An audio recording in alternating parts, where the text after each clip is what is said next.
Okay, so welcome everyone. At the moment, there's myself presenting from Trento, and then Giulio and a bunch of other people in the room. Here is Speck&Tech, the tasty events in Trento. Actually, at the moment, they're streaming to the world. It's not just in Trento. This event is part of an initiative that we called Stay Home, which actually means Speck&Tech at your home. It's going to be part of a series of events. We will see if they're successful and if we manage to grab your attention and enough people on the web, we will be able to have you on the phone. This a bit of recap for actually you out there to know what Speck&Tech is, because we are sure there are people that do not exactly know what it is and actually might be looking at this video in the future. So we are a tech community based in Trento. We meet regularly for a couple of talks generally over the night. There's the speaker one, speaker two, and then after that there's Speck, which actually is a cold cut from the area of Trento, and food and drinks and beers for everyone. And we discuss and we network and we bring more people and we actually start new businesses together. This is how it started. It was over 4 years ago with an empty room and a bunch of ideas. In the end, it didn't actually finish like this, but we gathered a very big group of people. And from that moment, every month we started meeting, and the events were becoming better and better with more and more people. We turned 1 year old, then 2 years old. The team was growing, and more people were behind the organization of our events. And actually, we started doing a couple of crazy things. We started organizing these gatherings in the mountains, the so-called Speck&Tech retreat, where we bring over 50 people together for a weekend of fun, of learning, of sharing, and of meeting companies and doing kind of techy things like nerds like. And this is actually a quite moving moment because it was almost 1 year and a half ago, and John was the speaker of the night, and we gathered almost 150 people back in the venue at Impact Hub Trentino, and we listened to the whole story of John being the CTO of Cloudflare. If you want, just go to our website and you will be able to relive it as it was back then. After that, in the past year, basically, we moved to a new venue, Le Gallerie. It's a terrific venue, impressive, really a brilliant space. And we had a couple of more events also this year, one in January, one in February, also a huge participation by everyone. And up to that, we had almost 40 plus events with more than 5,000 attendees. And we were very happy with how things were going. But then, we got to March and to the event that never happened. We were expecting speakers from Google and the AWS, but this event actually never took place because of the coronavirus. So a lot of people asked us what to do and if we could go on doing events. And then, yes, we are back after a while. So I hand it over to Giulio to introduce the night, and then we leave the word to John. Yeah, all right. So at the very beginning, we were super scared and preoccupied as everyone for the lockdown and the virus, but we are very happy to be back. And with great pleasure, I'm announcing our first streaming speaker ever, John Graham-Cumming from Cloudflare. He's the CTO, as already Franz introduced him. We already had the pleasure to have him once. And it's incredible to have him the second time. We really want to thank you. I remember everyone that if you want to follow Speck&Tech in the next both physical, hopefully soon, and virtual events that we will have in the future, we have the website www.speck&tech where you can stay up to date to all the news. All the previous events are here if you want to check it out with all the videos and the slides and everything else. And lastly, don't forget, this is like a classic moment, don't forget to subscribe to our YouTube channel and turn on the notifications and the thing that you do when you are on YouTube. And actually, we communicate mostly on our Telegram channel. If you search for Speck&Tech on Telegram, we have this broadcast channel where you can find all the other awesome events that we will have in the future with I'm not sure if I can say better guests, but for sure as good as the one that we have tonight. All right. So speaking about support,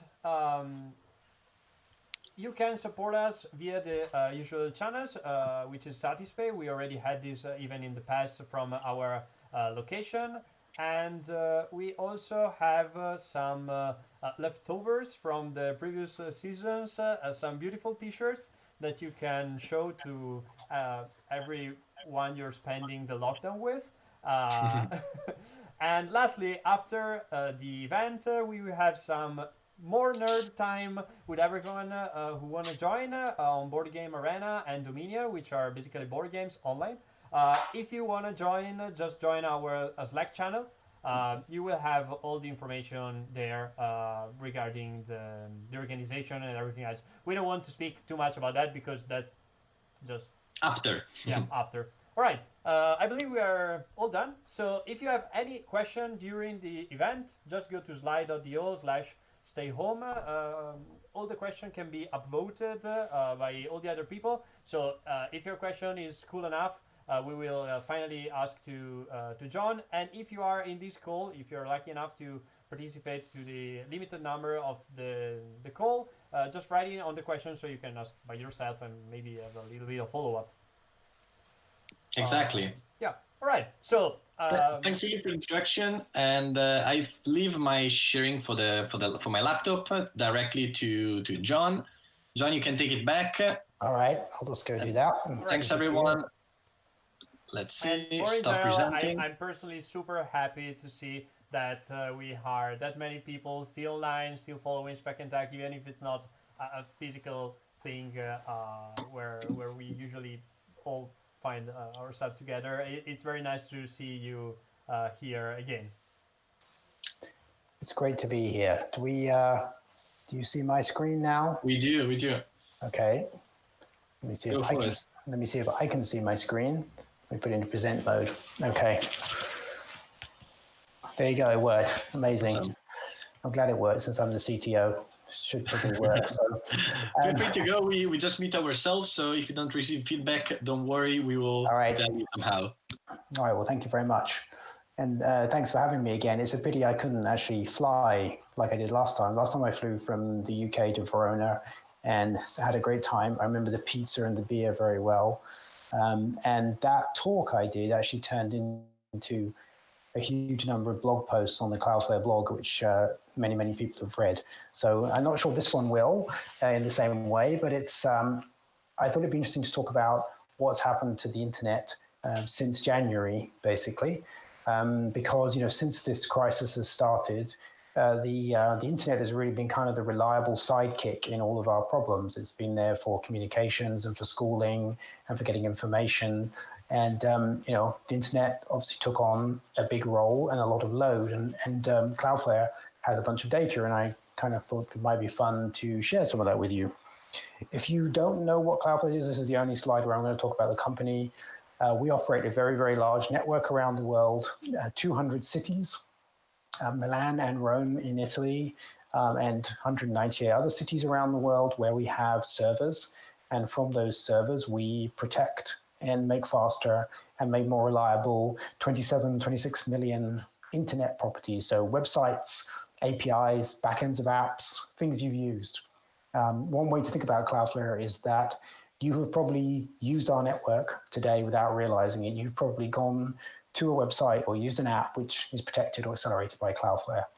And this gives a tremendous amount of information about what's happening globally on the internet. The idea of our network is to be near where the people are, and we're very close to most of the population in the world. We continue to grow it out. And so one of the things we noticed was that there was an enormous amount of change happening in the load on the internet, much more than you would normally have expected. And so if you look at this map of the world, what we did is we took a look at the month before the crisis began, and then the beginning of March, and said, how has internet traffic changed? And the green areas are where traffic had grown more than 10%, and the more green, more than 20%. And the red was where it had gone down. And essentially everywhere there are cities, the the internet got much, much more use very, very rapidly. In fact, over about a 12-week period, so from the beginning of the crisis to the end of March, the internet, from our perspective, went through about as much growth as it normally would in a 12-month period. So we saw an incredible acceleration in the amount of internet use. There are also other patterns you could see. You could clearly see that things like working from home were having a huge impact on where internet traffic was coming from. So, initially it would be coming from city centers and business parks and industrial areas and universities. And then all of a sudden it was coming from residential areas. And these patterns really changed how the internet was used. And quite early on in the crisis, a lot of people were asking, can the internet cope with this change of traffic? It's changed in many ways. It's changed location, it's more in more residential areas. It's changed when it's being used because daytime traffic had gone up enormously. And the types of things it's being used for have changed a lot. A lot more video calls, a lot more webinars like this one, a lot more seminars online. Every form of human communication was being used, chat, discussion forums, video chat, audio, all sorts of things were being used much, much more. And there was some consternation that the internet might not hold up for some reason. And particularly in Europe, you saw early on the European Union ask the big streamers to perhaps slow down or reduce their quality because of worries about internet stability. So people like Netflix and YouTube and Amazon Prime agreed to do that. They didn't do that everywhere in the world, which is interesting. It happened primarily in Europe, and I can talk a little bit about why. But the big story here is, we're all sitting here doing this webinar because the internet did hold up. And it held up primarily because it was built for this situation. It was built to deal with change. One of the reasons why the internet works on a daily basis is that it can cope with different types of traffic, different loads. And if you think about it, the internet actually goes under some pretty big peak load situations on a normal day pre-COVID. So, for example, everyone gets home from school or work and starts watching something on the internet or using the internet for what they couldn't do at work or at school. There's always a peak in the early evening. And then there are major events, the Eurovision Song Contest, sporting events like the Olympics or World Cup, cricket. There's a huge amount of streaming happens. And so the internet was already scaled for big peaks of traffic. And what's really happened over the last few weeks is the tide has risen. We've really just got more internet usage. And I'm going to show you some patterns of that from around the world. So just to give you an idea, this is traffic as seen by Cloudflare from people in Italy to our network. And what I've done is I've scaled it and smoothed it a little bit so you get an idea of the pattern, starting at the beginning of the year. So from January the 8th, where I'm taking an average of the previous week, I'm calling that 1, and then I'm looking at the change. And so you can see this, the beginning of January, beginning of February, the internet was running at pretty much the levels you might expect it to be. Down a little bit because it's gone down a little bit from the Christmas break. So that's quite natural, it's declined a little bit. And then right there, the last week of February, the internet just took off. It just took off growing at an incredible rate. And normally what you would see is a slow increase over a year in internet use, but you just see this incredible peak that goes up, and it goes up to about 48% increase. And just think about that, something like 50% more internet use in a matter of weeks. It's kind of hard to imagine some other utility being able to cope with that. Imagine if the electricity network was suddenly being asked for 50% more electricity all the time, or the water system, 50% more water in every home, or gas, similar sorts of things. So the internet has shown that it can handle this peak and stay at that peak for a long time, partly because it's actually used to handling peaks that are even bigger than this. What it's not used to is seeing a sudden continuous change. And you can see this has lasted for some weeks. Interestingly, in Italy, and this is up until yesterday, you can see that the usage is coming down a bit. So probably some people are going back to school or work and are no longer doing all the things they were doing at home. And you can, you see the peak point there, and the trough is something like a 48% increase. To give you an idea of just what internet traffic normally looks like, this is just a sort of pattern that you would typically have seen pre-COVID. So the troughs there are the night. So this is actually from Amsterdam. You can see that in the night, the internet use mostly goes down. There's still things going on, right? Because your phone might be updating, somebody might be up in the night, there might be people working in the night, but in general it decreases. And then as the sun comes up, internet use goes up, and it gets up, and it peaks. You get an initial little hump there at the beginning of the workday, school day, and then you can see these peaks every evening when people are going home. And so those peaks represent all that web browsing, streaming of music and video that you couldn't do during the workday. And this was the typical pattern pre the coronavirus, and you would see this in most countries around the world. And this was, anybody who looks at network data would be very, very familiar with this kind of pattern. This is a graph from the Milan Internet Exchange. So in Milan, there is what's called an Internet Exchange, which is a place where a large number of networks come together to exchange data. So if you think about all of the ISPs in Italy, all of the big networks in universities or businesses, all of the mobile operators who provide data, they come together in one place, to be one room, where they exchange data. So that's how the data might get from your ISP onto the larger internet and off, say, to visit a website which is in Germany, for example. Now, what's interesting here is the pattern changed completely. You can still see the night, but look at the morning. There's a peak in the morning, and there's also a peak in the middle of the day, and then there's a peak in the evening. And the peak in the evening is slightly later. So what we think is happening here is that because people are working from home, because people are having to do their schooling from home, there's an effect where people get up and they start using the internet a lot in the morning. They're trying to figure out what they're going to do that day. Maybe they're trying to get their kids settled into schooling. Maybe their kids are doing video conferences. So there's been this new pattern, very, very different from the previous pattern. Then it seems to quieten down a little bit. People are working, they're doing whatever they need to do. And again, there's another hump in the middle of the day. And we've seen this pattern all over the world. And this is really quite new. It's come about because of this crisis. There are other things that show up on the internet when people are performing particular activities. So this is from the UK, this is a week in the UK of traffic. Again, you can see the trough at night when people go to sleep, and you can see that triple peak, the morning peak, the sort of middle of the day peak, and then the evening peak where people are probably doing things like watching a movie on TV. But if you look at the Thursday, there's a dip. And the dip occurs at 8 p.m. local time. And that is when people in the UK have been clapping outside their houses for the National Health Service in the UK. And you can see the internet take a pause when people go and do that. And you've seen this every week. And actually, over the last few weeks, we've seen this decline a little bit as perhaps less people are participating in this clapping ritual. So that humans leave a real mark on the traffic that we see on the internet. Another thing that's happening right now is Ramadan throughout the Muslim world. And this is kind of an interesting chart to look at that. This is not COVID related, but is typical of every year. If you look at the green line here and the blue line, these compare 2 days, 1 week apart. The green line is before Ramadan and the blue line is after the start of Ramadan. And what's interesting is, if you look at the blue line, it's lower in general. So people are using the internet less during Ramadan, but there's also these two dramatic dips. And those two dramatic dips occur at approximately the same time every day. That's sunset. That's when the fast is broken and people are stopping to eat and to pray and to be with their families. And again, you see these massive dips, and this will continue throughout Ramadan and then go back to normal.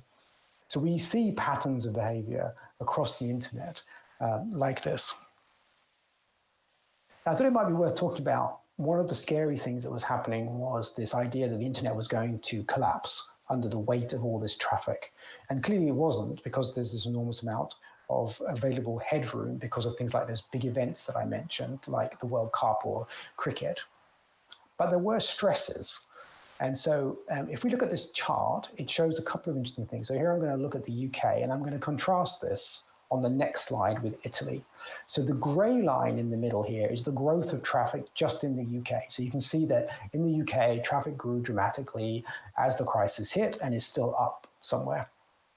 The two other lines show you something fairly technical, which is the round trip time between Cloudflare, the servers we have, and the end user, so their web browser or their app. And what the round trip time does is it measures how fast we can get data from us to your browser and back again. And the reason that's significant is if the round trip time increases, then it indicates that there's congestion on the network somewhere. And you can see in the UK that even though the traffic went up enormously, these two lines, the blue and the green, pretty much remained in the standard place they were, the standard figures they were. The green line is the median, the 50%, and the blue line, and the green line is the 95th percent. So it gives you an idea of sort of the worst case. So it seems like networks in the UK were pretty resilient to what was happening. We're not having a problem with this. And we know that the ISPs in the UK were saying that they felt like they were easily able to cope with what was happening on the internet. It was a slightly different picture in Italy, although not a dramatic one, but you do see a change. And you can see it in both the median and the 95th percentile here. So as the traffic went up, so did the round trip time. And so it indicates that there was some congestion in some places. It doesn't mean the internet collapsed. It just means it was a little bit more stressed. And this is probably why the EU, and not just in Italy, but in other countries, wanted the big streamers to slow down the amount of traffic they were sending, just to ease off a little bit on the internet. And actually, what's interesting in this graph, you can see that the values actually stabilized, and that's because networks in Italy took action and increased the connections they have, and actually were able to improve their networks during the crisis. And so, the internet got better as it was going along. Now, the reason why you can get congestion like this is typically because of the technology that's being used for the network. If you look at Europe, you will see that we primarily have DSL connections into the home, and in some countries we have fiber. In the US, you use a lot less DSL, a lot more cable as well, and cable tends to perform a little bit better than DSL in general. And so I think what we're seeing here is probably stress on some DSL networks for some ISPs in Italy, since these are aggregate numbers. But by and large, the internet stood up to this. The other thing that people don't really appreciate is, although there was a lot of talk about the streaming of movies on the internet, there's actually another thing that puts a huge load, and that's downloads of software, in particular, big updates to operating systems, like on your phone or your computer, but also, really importantly, games. Because gamers really want to have the latest game, and often can't even play the game until they've got the latest update. When an update comes out, that can put a huge peak load on the internet. And so I think there was a little bit of concern that multiple things might happen at once. A new game come out, everyone streaming video, and kids trying to be schooled, and someone trying to work from home. So that's where these concerns came from. But the industry got together and none of those things came to pass. The other thing that was kind of interesting to look at was categories. What were people doing on the internet? And there's a big change right at the beginning of these lockdowns in pretty much every country where there was a lockdown. And this gives you some idea of it. So the biggest categories that increased were to do with children.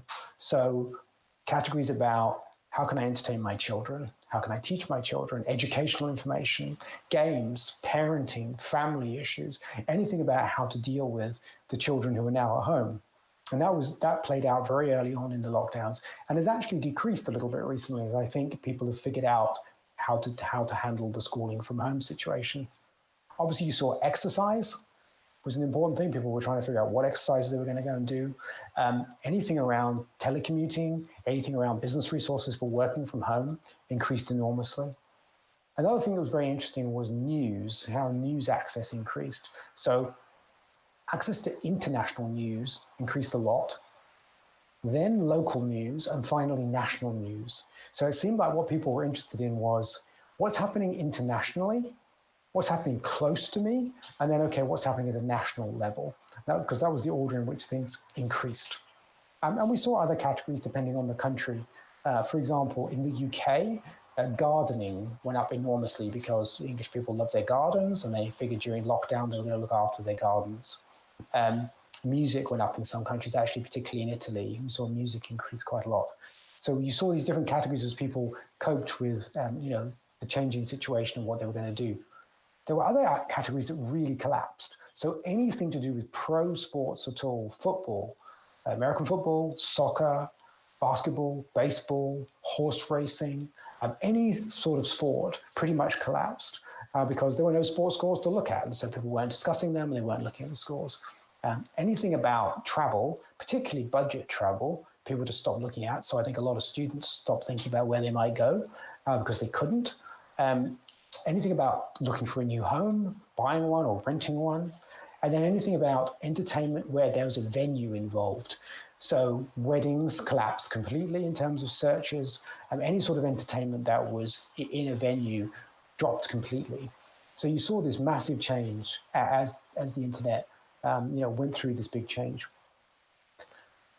But to summarize, I mean, the internet is okay. It was completely built for this situation, and it coped. It was the reliable sidekick through all of this. And I think the internet's going to get better. I think where there were situations where the networks didn't cope so well, you're going to see investment. I think a lot of this work from home is going to stay, and the internet is going to stay at new levels. And there's going to be a requirement now that networks really work well. I think in Europe, we're going to see fiber continue to be the new technology of choice as it gets rolled out to replace DSL, because DSL just doesn't cope as well. And also, DSL tends to be asymmetric. Now, asymmetric, so you get faster download than upload, tends to be fine if what you're doing is, say, downloading software, using the net, using the web, watching a movie or listening to music. But it's not fine if you're uploading, if you're streaming, if you're doing a Zoom video call, if your kids are on a video conference with their teacher. You need better symmetry. And I think you're only going to get that from fiber. So I think what will come out of this is that we will have a faster and more reliable internet throughout Europe and throughout the world. And we'll all be thankful that we're able to rely on it today, and we'll rely on it even more tomorrow. And that's the end of my slides. I'd love to answer your questions.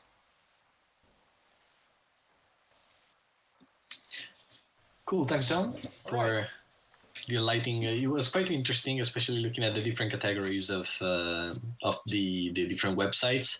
We got already quite some questions in the slide view. I actually started with the first one, which is actually mine. It was there as a placeholder from yesterday, and it got some votes, so it's quite interesting. So just as a disclaimer, you said that what is the percentage of the internet that Cloudflare manages?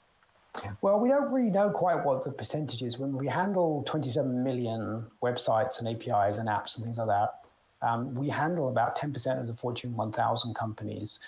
We've sort of stopped saying what the percentage is, but the way I like to look at it is you used it today without realizing it. You went to some website or app that we protect, and we checked that you weren't a hacker and let you through. Okay, cool. Thanks for answering. I don't know. I can go. There is a question already from Damiano, who's in the meet. So Damiano, you can unmute yourself and ask.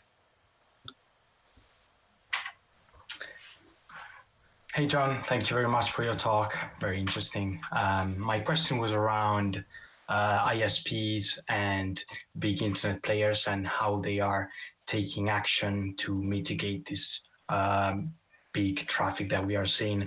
And my question was especially around if they are taking some action in terms of altering routes, for example, modifying BGP during the day to avoid the clusters with more network congestions and these kind of things, or like other measures that are taking.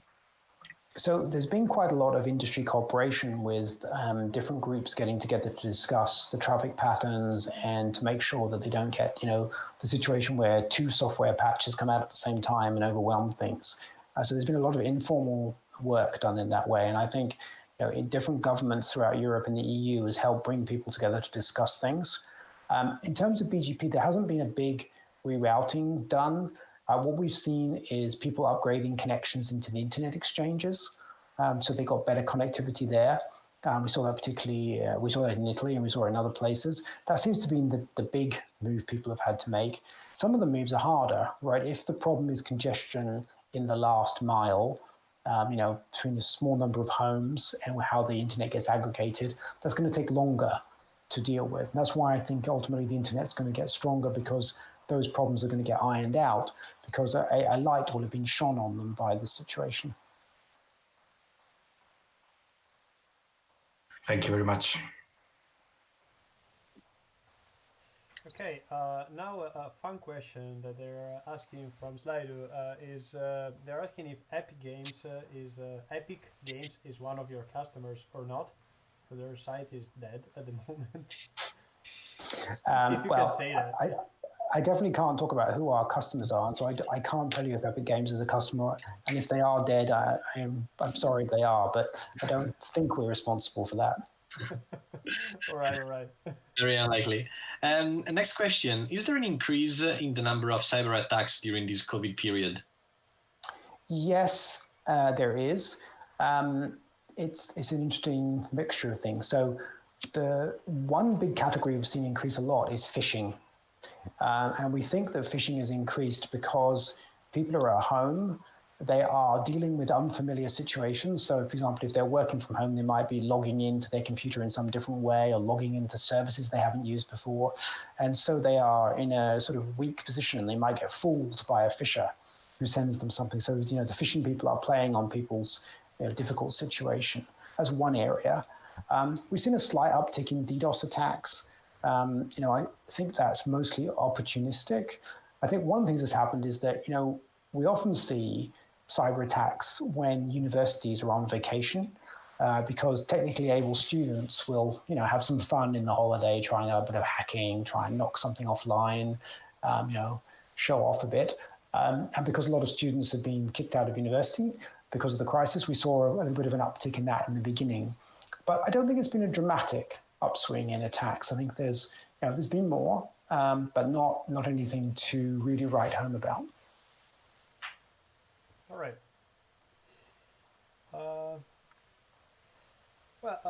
There is a different question here. They're asking, they're saying like the data is really interesting. They're asking if Cloudflare is extracting any kind of business value from that. Like, is there any opportunity that showed up to you because of this data? Well, we look at data all the time to try and find new attack patterns, to find where attacks are coming from. And we use our data to protect all of our customers. So, if one customer gets attacked with a particular type of attack, then we will share that data across our entire network so that attack can be stopped for all of our customers. So that's the typical thing we do with data. In terms of the sort of growth information, we've always looked at that because we need to from a capacity planning perspective. And it was very important to us at the beginning of the crisis to figure out, did we need to buy more hardware? What were the things we needed to make sure that our network continued to operate correctly? So we always do that from a capacity planning perspective. And from the category perspective, we really did that just to be able to present some information so that we can understand what's happening in the world and present it to people. Okay.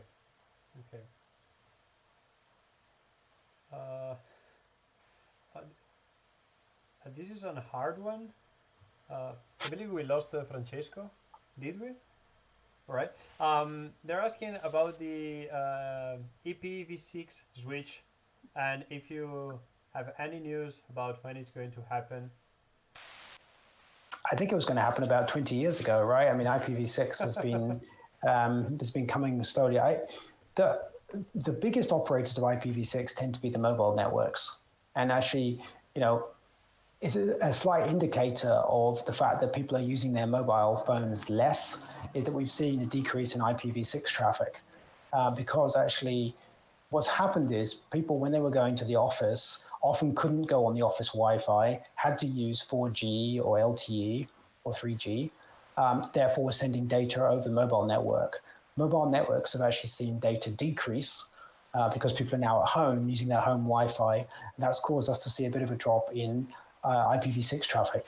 So, when will the IPv6 happen? One day. IPv4 is still here and still running pretty well. But I think it'll be the mobile operators that really drive that change. Okay. Cool. We got a question on US Cloudflare. Yeah, thank you. Sorry, had a trouble with my Google Meet. Is there any way that you had to adapt as Cloudflare as a company due to the COVID-19? Like, did you have to work from home, adapting somehow due to the pandemic? Well, yes. I mean, Cloudflare is working from home globally, except for in our Beijing office where they've gone back to work. So wherever we have an office, everybody has gone to work from home. So that was a big change for us, of course, because mostly people went into offices. Luckily, we had everything set up so we could do that because we have a program called Cloudflare for Teams, which allows you to access all of the resources you need in a company from wherever you are without a VPN. So it was relatively easy for us to get set up and work from home.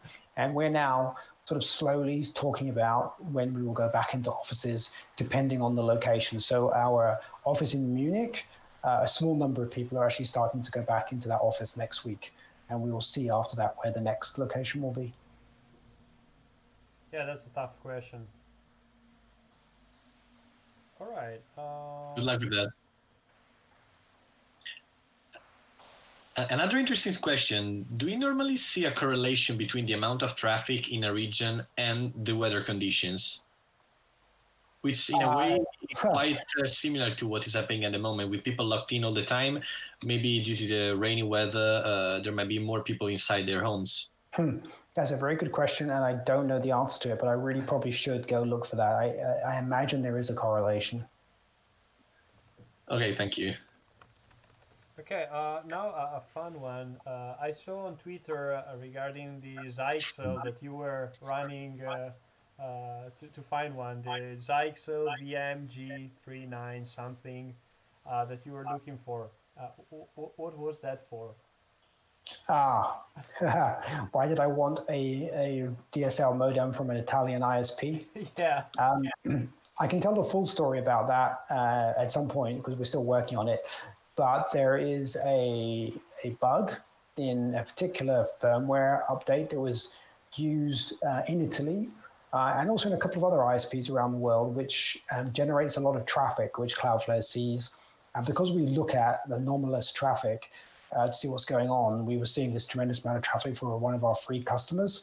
And it turned out to be caused by a firmware bug. Zyxel says that they've actually fixed it. And we're waiting to see the result of that. And we just wanted to get one of the modems and play around with it. We have actually reverse engineered the firmware and we know what it's doing. So we're waiting for the rollout. I was just curious to actually look at one of the actual modems and see it for myself. Right. That was kind of curious. I was scrolling Twitter and it was like, please give me a random option. Yes, please send me a random DSL modem from Italy, please. Yeah. All right.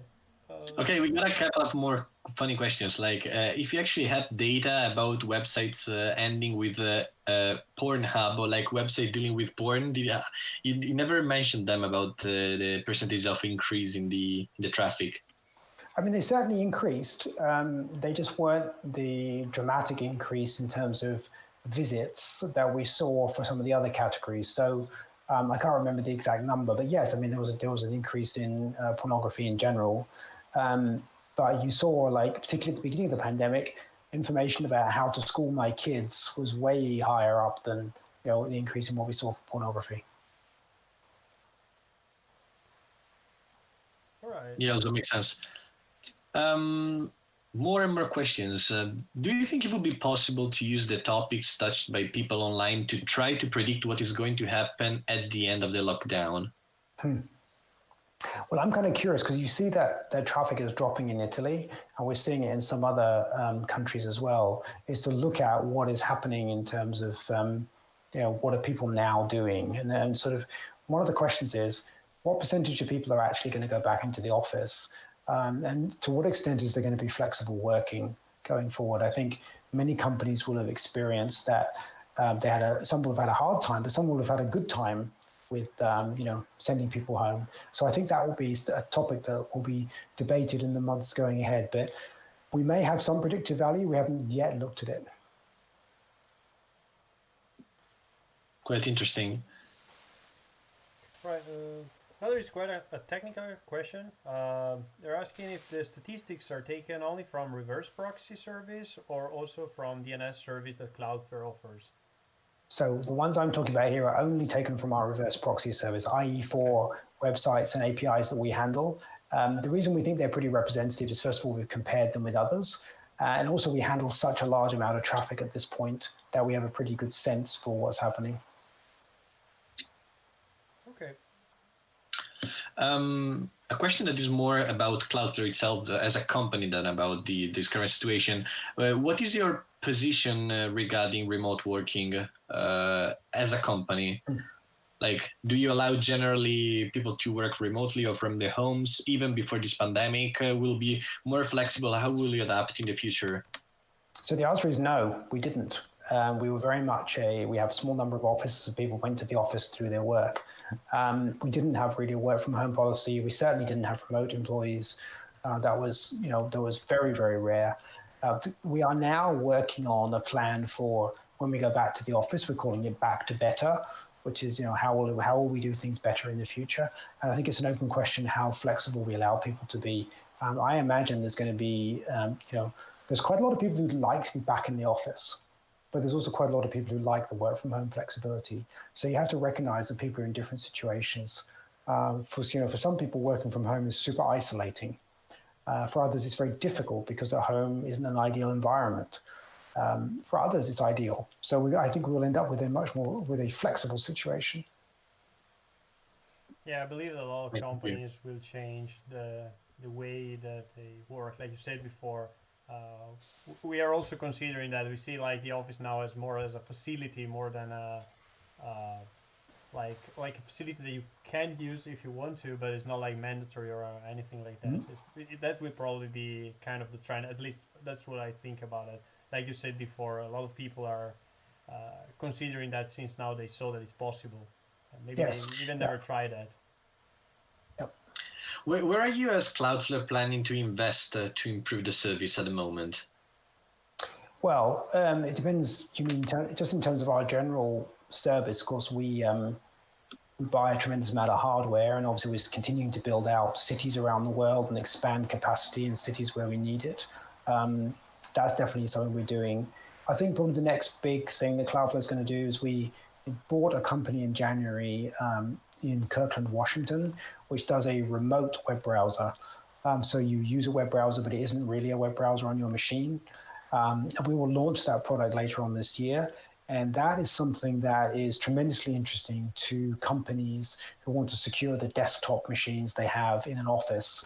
If the browser people are using to do their work is not actually on that desktop machine, then it provides a lot of security benefits. And so I think that's a big area you'll see us later on this year actually release that product. Cool. Right. Very looking forward. Right, so then we have the last question, Franz, from the Regia, which you are not reading. Go for it. So this is from YouTube. They say, Enrico said, you mentioned hardware upgrades. Wondering if China lockdown impacted you directly when trying to provision new servers or network appliances? I mean, that was a thing we really looked at very carefully right at the beginning, was where we were in terms of our supply chain. And it did not. The reality is that, Asia, for a very large part, has come back online. We from our supply chain perspective, we had to do work to make sure we got the equipment we wanted, but we did not feel an impact of supply chain on what we're doing. All right, cool. I totally didn't expect that. That's quite surprising to me, but I mean, it's cool. A good news. As you said in your last slide, the internet is okay and it's going to be better. That's very encouraging, and I really hope that it's the same.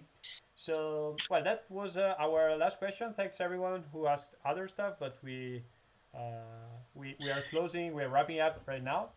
I think John will be quite happy to receive your more questions on Twitter in case. He can just, quite active. So try to tag him. Ask me on Twitter. Yeah. John, we thank you a lot for your time, your availability. It's a pleasure to see you virtually at the moment, and we hope you are having a good time in Portugal. Also, beautiful place for for the launch on the Nasdaq since the last time that happened. So that was Exactly. quite an It's event. true. Yeah, that was a Exactly. while ago now. Yeah. Exactly. When this pandemic will be over, and actually we hope we will get better to get back to our actual physical events. We hope to be able to have you again, once again in Trento. Yeah, or I when would, me I would and love France, that. or when me and France go to vacation to Lisbon first Well, time. you're very welcome. Come and see us. Yep. Yeah, we might organize a Speck&Tech retreat over there, maybe. There you Could go. be a I'm, great I'm idea. just saying. I'm just saying. Okay, John, thanks again. Have a good evening. Cheers. For Thank you. everyone connected, you're more than welcome to join us on our Slack team, and we can go on all the night playing board games and online games or whatever you feel like. We hope you enjoyed this event. Leave your comment down as the YouTuber would do on the video. Let us know your feedback, if you liked it, if you didn't like it, what we can do to improve it, and we will see how to take further this series of events. All right. Cheers. From me is everything, and have a good night, everyone. Thanks, John, again. Thank you very much, and goodbye, Thank everyone. you. Thank you. Good night. Ciao.